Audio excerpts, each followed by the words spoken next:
అందరికీ నమస్కారము.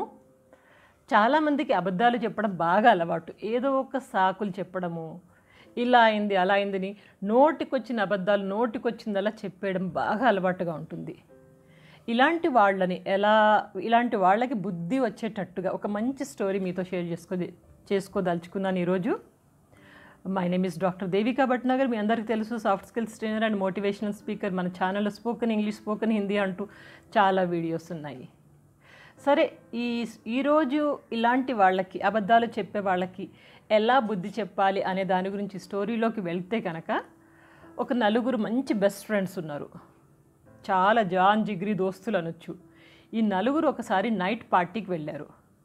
కానీ మరుసటి రోజు ఎగ్జామ్ ఉంది వీళ్ళకి.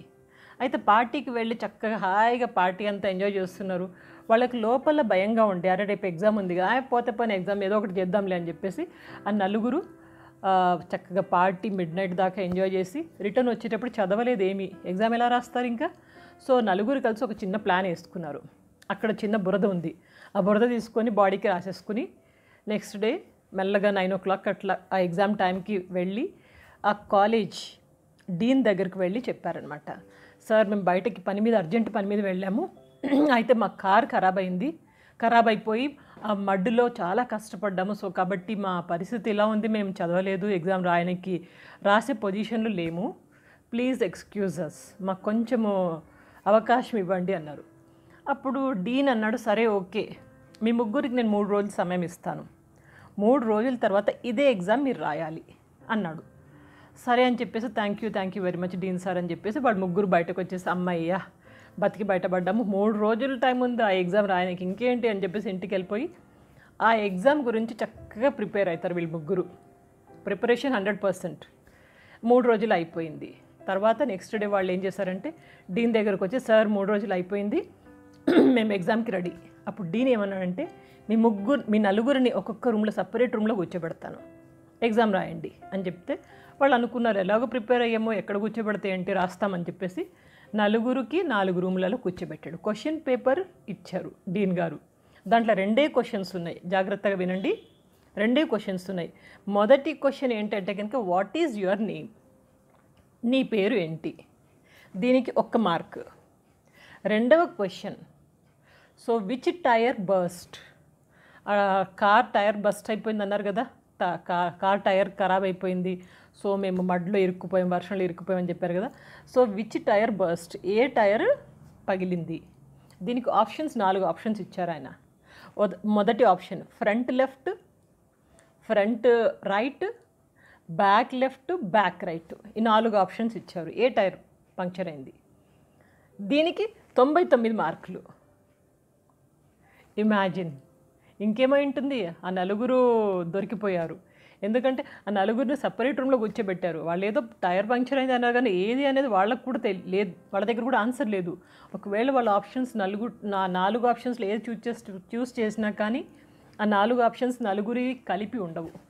అక్కడ వాళ్ళు పప్పులో కాలేసి చక్కగా దొరికిపోయారు.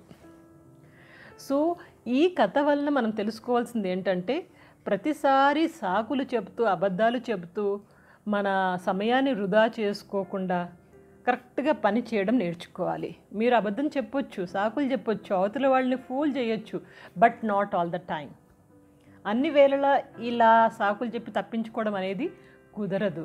సో కాబట్టి మనం చేయాల్సిన పని, మనం ఏం నెరవేర్చాలి, మన కర్తవ్యం ఎప్పుడైనా మన కళ్ళ ముందు ఉండి దాని తర్వాతే ఎంజాయ్మెంట్, దాని తర్వాతే ఏదైనా. కానీ దీని మోరల్ ఏంటో తెలుసా? ఈ స్టోరీ మోరల్ గుర్తుపెట్టుకోండి ఎప్పుడైనా.